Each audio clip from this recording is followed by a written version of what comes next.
አክሲዮኖቻችሁ ተመዝግበዋል? የአክሲዮን ድርጅት ባለቤት ከሆኑና ድርጅቱ ከ50 ሰው በላይ ባለ አክሲዮን ያሉት ከሆነ በኢትዮጵያው ካፒታል ገበያ ባለስልጣን ህግ መሰረት በሚቀጥሉት 49 ቀናቶች ውስጥ አክሲዮኖቹ ካልተመዘገቡ በስተቀር በኢትዮጵያ ካፒታል ማርኬት ኦቶሪቲ ህገወጥ ነው የምትሆኑት።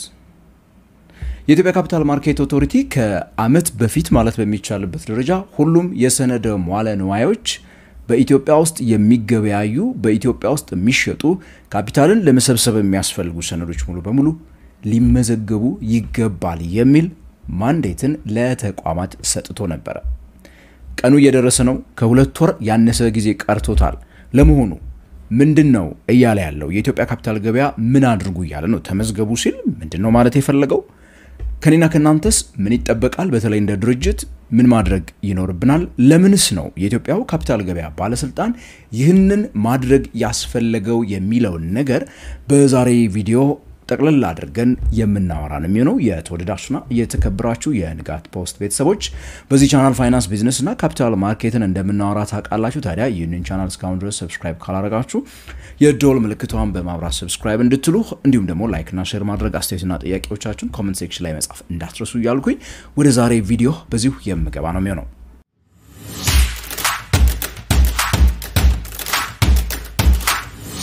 የኢትዮጵያው ካፒታል ገበያ ባለስልጣን እንግዲህ በ2021 በወጣ አዋጅ መሰረት ከተቋቋመበት ጊዜ ጀምሮ የተለያዩ በካፒታል ገበያ ውስጥ የተለያዩ አካላት መንቀሳቀስ እንዲችሉ የሚያስችላቸው የህግ ማዕቀፎችን፣ ኢንፍራስትራክቸሮችን፣ አገልግሎት ሰጪ ተቋማትን ጨምሮ ብዙ ነገሮች ባለፉት 4 ወር 3 ዓመታት ውስጥ ሲሰሩበት ቆይቷል።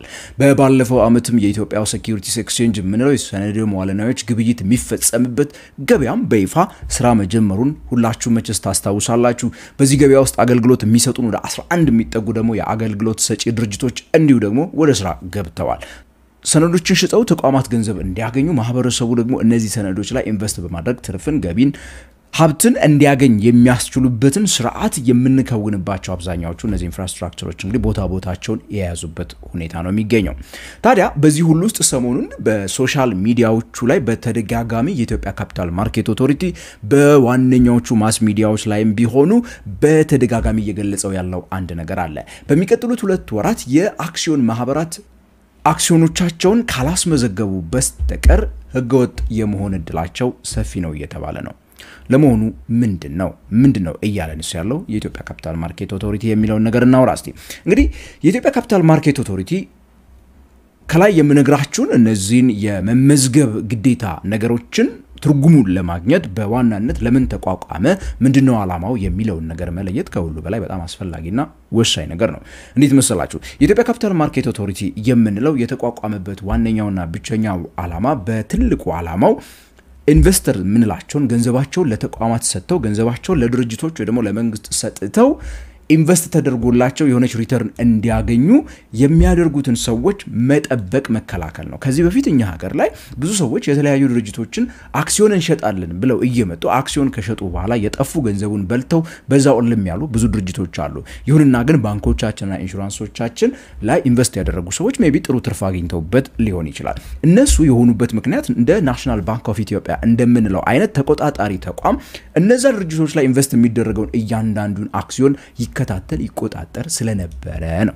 ታዲያ ያንን ስርዓት ወደ ሁሉም የቢዝነስ ዘርፎች ወደ ሁሉም የኢንዱስትሪ ዘርፎች እንዲመጣ ያደረገው የኢትዮጵያ ካፒታል ማርኬት ኦቶሪቲ መቋቋም ነው። በዚህም የኢትዮጵያ ካፒታል ማርኬት ኦቶሪቲ ድርጅቶች በገበያው ላይ ወጥተው የተለያዩ የፋይናንስ ኢንስትሩመንትስ ምንላቸውን በመሸጥ ማለትም የሰነደ መዋለ ንዋዮችን በመሸጥ ምን ማድረግ እንዲችሉ ካፒታል ሞቢላይዝ ማድረግ እንዲችሉ ከዚህ ቀደም በብድር ብቻ ወይ ደግሞ ካተረፉት ትርፍ ብቻ ባስቀሩት ገንዘብ ሲያደርጉ የነበረው ሰፋ ባለ መልኩ ግን ምን ማድረግ እንዲችሉ ማለት ነው ከገበያው ላይ ገንዘብን እዝር መበደር ወይ ደግሞ ከገበያው ላይ ድርሻን በመሸጥ ደግሞ ገንዘብ ማግኘት እንዲችሉ እድሉን ሰጥቷቸዋል። ከዚህ በፊት ያልተለመዱ የፋይናንስ ፈጠራዎች በሀገራችን እንዲለመዱ የሚያደርገውን መደላደል አስቀምጧል። ከሁሉ በላይ ደግሞ ነጋዴዎች የኪሳራ አደጋ ኦር ትርፉንም ቢሆን ከሌሎች ጋር መጋራት እንዲችሉ አስችሏቸዋል። በዚህ ውስጥ ሁሉ ግን ዋነኛ ዓላማው ከህዝብ የሚሰበሰበውን ገንዘብ እንዳይመዘበር ምን ማድረግ ነው? መጠበቅ ነው። ለዚህ ነው እንግዲህ ምዝገባ የምትለው ነገር የምትመጣው። እንዴት ነው የሚከላከለው ብለን ስንጠይቅ የኢትዮጵያ ካፒታል ማርኬት ኦቶሪቲ ማንኛውም በሀገሪቷ ውስጥ የሚንቀሳቀስና ከ50 በላይ ሼርሆልደሮች ወይ ደግሞ የአክሲዮን ባለድርሻ ባለቤቶች ያሉት ማንኛውም ተቋም መጥቶ ያንን ሊሸጥ ያሰበውን ከዚህ በፊት የሸጠውንና በባለ አክሲዮኖች እጅ ራሱ ያለ ቢሆንም ሊያስመዘግበኝ ይገባል የሚል ነገር ያነሳው። የማስመዝገቡ ጉዳይ ቅድም በነገርኳችሁ ማቋቋሚያ አዋጁ ላይ 1248/2021 ከሚባለው እንዲሁም ደግሞ በቅርብ ጊዜ የወጣ ዳይሬክቲቮችም ላይ እንዲሁ በተመሳሳይ መልኩ ያለበት ሁኔታ አለ። ምንድነው የሚለው? በመጀመሪያ ደረጃ ከሚቀጥለው 2 ወር ህዳር አካባቢ ጀምሮ ኢትዮጵያ ውስጥ በነገራችን ላይ የወረቀት የአክሲዮን ሰነድ ዋጋ አይኖረውም። ማንኛውም በወረቀት መልኩ የተቀመጠ የአክሲዮን ሰነድ ዲማቴሪያላይዝ ተደርጎ ወደ ኤሌክትሮኒክ ፎርም መቀየር መቻል አለበት። ከዛም በሴንትራል ሴኩሪቲስ ዲፖዚተሪ በሚባል በብሔራዊ ባንክ ስር በተቋቋመ ድርጅት ተመዝግቦ መቀመጥ መቻል አለበት ማለት ነው። እንደዚህ ቀደሙ አንድ ሰው ከአንድ ሰው አክሲዮን መግዛት በሚፈልግበት ሰዓት ውልና ማስረጃ ሄዶ ስም ዝውውር አድርጎ እንደዚህ አይነት ነገሮች ውስጥ መግባት አያስፈልገውም ነው። ዴማት ከተደረገ ልክ ባንክ አካውንታችሁ ላይ ገንዘብ እንዳለችሁ ከኔ ወደ እናንተ ቀጥታ ትራንስፈር ማድረግ የሚቻልበት ስርዓት ስለሆነ እንዲመጣ የተፈለገው። እነዛ የተደረጉ ዴማት የተደረጉ ወይ ደግሞ ወደ ኤሌክትሮኒክ ፎርም የተቀየሩ አካውንቶችን አክሲዮኖችን ወይ ደግሞ ሰነደ መዋዕለ ንዋዮች ሙሉ በሙሉ የኢትዮጵያ ካፒታል ማርኬት ኦቶሪቲ ጋር ይመዝገቡ ሲባል ምን ማለት መሰላችሁ? ሄደው 1000 ብለው ማስመዝገብ ማለት አይደለም ነው። እንደዛ ሳይሆን ለምዝገባ የሚፈልጋቸው ወሳኝ ነገሮች አሉት የኢትዮጵያ ካፒታል ማርኬት ኦቶሪቲ። ከሁሉ ማስቀደሙና አንደኛውና ዋነኛው የኔና የናንተን የኢንቨስተሮችን ወይ ደግሞ የማህበረሰቡን ጥቅም የሚያስጠብቀውና መብት የሚያስጠብቀው ነገር ፕሮስፔክተስ የሚባለው ወይ ደግሞ ደንበኛን መሳቢያ ዶክመንቱ ነው። ያ ዶክመንት በገለልተኛ አካል ወይ ደግሞ በኢንቨስትመንት ባንክ በኢንቨስትመንት አድቫይዘር ኦር ትራንዛክሽናል አድቫይዘር በማለት እንጠራቸዋለን በእነሱ ተሰርጦ መምጣት አለበት። ምን ይዛል ይህ ነገር ካላችሁኝ በዋናነት ኦዲትድ የሆነው ፋይናንሻል ሪፖርት ነው። ባለፉት ጥቂት ዓመታት ለምሳሌ ድርጅቱ ሲሰራበት የነበረውን መንገድ የሚያሳይ ኦዲትድ ፋይናንሻል ስቴትመንት በገለልተኛ ኦዲተር ከቀረበ በኋላ ኦኬ ያንን መመልከት ይኖርበታል። ከዛ ባለፈ ስለ ድርጅቱ አጠቃላይ ስለ ሰራተኞቹ ስለ አመራሩ ስለ እቅዱ ስለ ሐሳቡ ስለ ስትራቴጂው ቢዝነሱን እንዴት ሊመራው ስላሰበ ቢዝነሱ ላይ ስላሉ አደጋዎች እንዴት ሊከስር እንደሚችል እንዴት ሊያተርፍ እንደሚችል ሁሉንም ነገር አብጠርጥሮ የሚገልጽበትን ዶክመንት በገለልተኛ አካል በመጀመሪያ ደረጃ ማሰራት አለበት ለምዝገባ የሚሄደው ድርጅት ማለት ነው። ያንን ካደረገ በኋላ ይሄው እንደዚህ አይነት ሐሳብ አለኝ እንዲህ ልሰራ ፈልጋለሁ ይሄን ያህል ብር በእንደዚህ ያክል ብር አክሲዮን አድርጌ ከፍዬ መሸጥና ይሄን ያህል ሚሊዮን ቢሊዮን ብር መሰብሰብ እፈልጋለሁና መዝግቡልኝ ማለት እሱ ነው። ይሄን ያህል አክሲዮን በዚህ ሐሳብ እዚህ ዶክመንት ላይ በመታዩት መልኩ ልገዛ ፈልጋለሁ። እነዛ ዶክመንቶች በገለልተኛ አካል እንዳልኩት ምን ይባላሉ? ይዘጋጃሉ። ማጭበርበሮች እንዳይፈጠሩ ውሸት የሆነ ኢንፎርሜሽን ውስጡ እንዳይገባ እነዚህ ገለልተኛ አካሎች ያዘጋጁታል። በገለልተኛ አካሉ የተዘጋጀውን ያንን ዶክመንት ደግሞ ማን ያጸድቀዋል ማለት ነው? የኢትዮጵያ ካፒታል ማርኬት ኦቶሪቲ ካየው በኋላ ኦኬ ይሄ ነገር ትክክል ነው እውነት ነው አትሊስት ሰዎች እየተጨበረበሩ አይደለም እዚህ መረጃ ውስጥ የተናገሩት ነገር ሁሉ እውነት ነው ይሄን ያህል አክሲዮኖች ለምሳሌ 1000 አክሲዮኖች ባለ 100 ሺህ ብር ወይ ደግሞ 1 ሚሊዮን አክሲዮኖች ባለ 1 ሺህ ብር ለ100 ሚሊዮን አጽድቀንላቸዋል ብለው ይመዘግባሉ ማለት ነው እነዛን አክሲዮኖች። ከዛ በኋላ በገበያው ላይ የኢትዮጵያ ሴኩሪቲስ ኤክስቼንጅ የሚያቀው በሀብት ደረጃ የሚመዘገበውና በሰዎች ስም በድርጅቱ ስም ሊተላለፍ የሚችለው እነዛ የተመዘገቡ አክሲዮኖች ብቻ ናቸው ማለት ነው። ከዚህ ውጪ ግን አክሲዮኖችን ኦፈር ማድረግ ለሰዎች መሸጥ በፍጹም አይቻልም። በጣም ጥቂቶቹ ብቻ ከዚህ ኤግዘምት የተደረጉ ይሄ ህግ ማይሰራባቸው አሉ። እነዚህ ምን ማናቸው? እንደ የመንግስት ሰነዶች ለምሳሌ መንግስት ከፈለገ ማስመዝገብ አይጠበቅበትም ይላል። ለፕራይቬት ፕሌስመንት የምንለው ለግለሰቦች ብቻ የምንሸጣቸው እንዲሁ ደግሞ ኳሊፋይድ ኢንቨስተርስ ተብለው የሚታወቁ ትልልቅ ቢሊዮነሮች ምናምን ጋይደን ደግሞ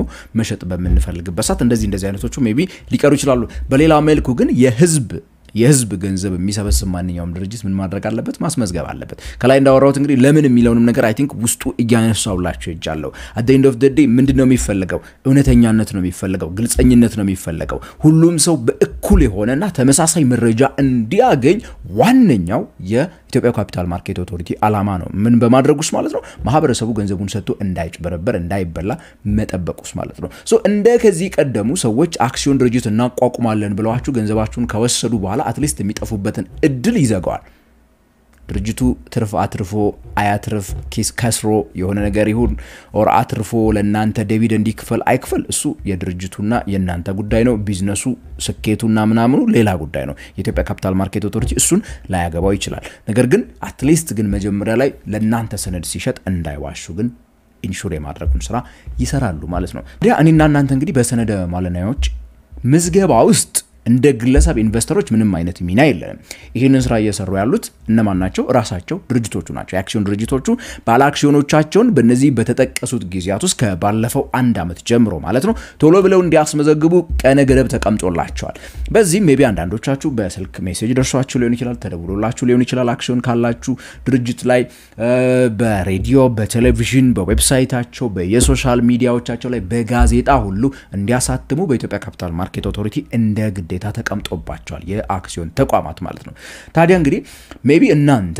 ራሳችሁ ማስመዝገብ አትችሉም ነገር ግን ድርጅቶቹ ናቸው ዲማት ካደረጉ በኋላ የሚያስመዘግቧችሁና ያን ማድረግ ውስጥ እስካሁን ሜቢ መልስ ካልሰጣችሁ የደረሳችሁ ቴክስት ለተደወላላችሁ ደውል ወይ ደግሞ ለሰማችሁት የጋዜጣ ጥሪ እስካሁን መልስ ያልሰጣችሁ ከሆነ ወደ ድርጅቶቻችሁ ባንኮች ውስጥ አክሲዮን ያሏችሁ ትልልቅ ተቋማት ውስጥ አክሲዮን ካሏችሁ ሄዳችሁ አክሲዮኖቻችሁን ማስመዝገብ አለባችሁ ያለበለዚያ አክሲዮኖቻችሁ አትሊስት እንግዲህ ከሚባለው ጊዜ ከሚቀጥሉት 2 ወራት በኋላ ቮይድ የመሆን እድላቸው ሰፊ ነው ማለት ነው በህጉ መሰረት ተቀባይነት የሌላቸው ሰነዶች ሊሆኑ ይችላሉ እስከ መታስመዘግቧቸው ድረስ ማለት ነው ሶ ይሄ በዋናነትኛ ልናደርገው የሚገባ ነገር ነው እንደ ባለ አክሲዮን በተለይ ለኛ በጣም ከፍተኛ ጥቅም ይኖረዋል ቅድም እንዳልኳችሁ አክሲዮኖቻችንን መሸጥ በመንፈልግበት ሰዓት ለምን በሴኩሪቲስ ኤክስቼንጁ ላይ ወይ ደግሞ በአክሲዮን ገበያው ላይ ይሁን በሌላ ቦታ ኦቨር ዘ ካውንተር ምንለው ከዚህ ቀደም እንደተለመደው አይነት እኔና እናንተ እርስ በርሳችን ተገናኝተን እንሻሻጥ ብንል እንኳን የተቀመጠለት የህግ ማዕቀፍ አለ በዛው ህግ ማዕቀፍ መሰረት አክሲዮኑ ከኔ ወደ እናንተ የናንተ ገንዘብ ወደ እኔ ወይ ደግሞ የናንተ ሰነድ ወደ እኔ እንደዚህ እንዲተላለፍ በቀላሉ ማድረግ የሚቻለው እንግዲህ